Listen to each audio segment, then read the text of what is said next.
Une fois une zone d'intérêt trouvée, il est le temps d'enregistrer une image. En général, on veut augmenter le temps d'intégration de celle-ci de manière à augmenter le signal sur bruit. On prend les images à l'aide de l'outil caméra ici. Comme on possède plusieurs détecteurs, il est fortement conseillé d'utiliser ces 4 détecteurs en parallèle lors de la prise de photo. Pour cela, on utilise une photo multiple ou encore on clique Shift lors de la prise de l'image.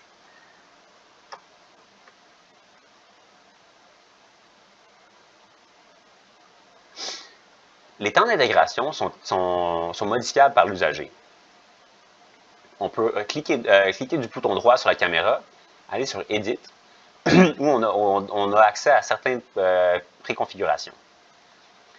Pour le temps de photo, on peut voir ici qu'on a différents paramètres disponibles. Le temps d'intégration, le temps par pixel, le nombre de lignes d'intégration, le nombre d'intégration des cadres, et ainsi que l'action finale. Dans notre cas, l'action finale est enregistrée sous. Ce qui nous permet d'aller décider où on veut enregistrer l'image. Dans notre cas, on utilise le fichier données partagées, Shared Data, dans l'année en cours, dans l'usager en cours, et ensuite on peut écrire un dossier à notre guise. Personnellement, j'aime noter les dossiers par jour ainsi qu'un léger indicateur de ce que l'on fait.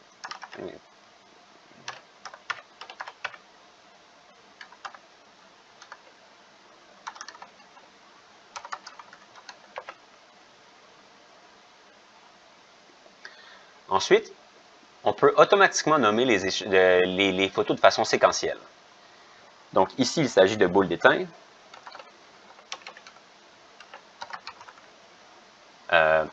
Je n'ai pas vraiment besoin d'un indicateur customisé à chaque image. Mais la nomenclature séquentielle des images est très utile. Ici, vous avez remarqué que j'ai mis des zéros avant le chiffre, de manière à ce que les noms soient bien classifiés et aient une bonne classification par ordre séquentiel dans différents systèmes d'exploitation. Donc, en ce moment, avec les items qu'on a sélectionnés, on a le nom de l'échantillon, l'énergie d'accélération, le courant utilisé, ainsi que la date et le numéro d'identification d'image. La date n'est souvent pas trop importante dans l'image, mais ce qui est important, c'est le type de détecteur ainsi que le mode. Une autre métrique qui peut être utile, il s'agit de la magnification, car ça nous permet rapidement d'aller obtenir les images du type de grossissement que l'on veut.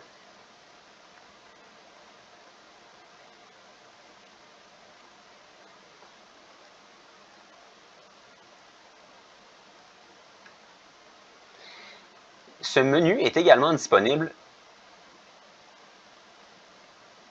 dans les préférences sous File Saving. Pour un exemple rapide,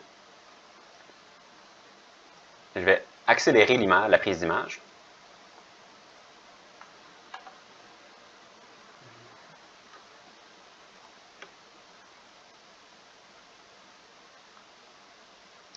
Pour vous montrer qu'ici, on peut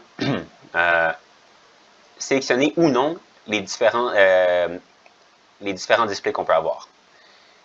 Donc, on peut avoir un aperçu de l'image que l'on va sauvegarder. On peut voir qu'avec une image TIFF 8 bits, la notation sera en noir et blanc.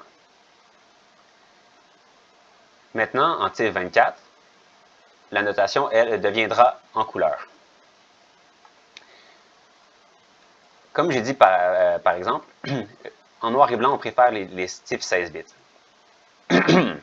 Il est à noter qu'une fois qu'une image enregistrée avec une annotation, il devient impossible de se débarrasser de celle-ci car elle est brûlée dans l'image.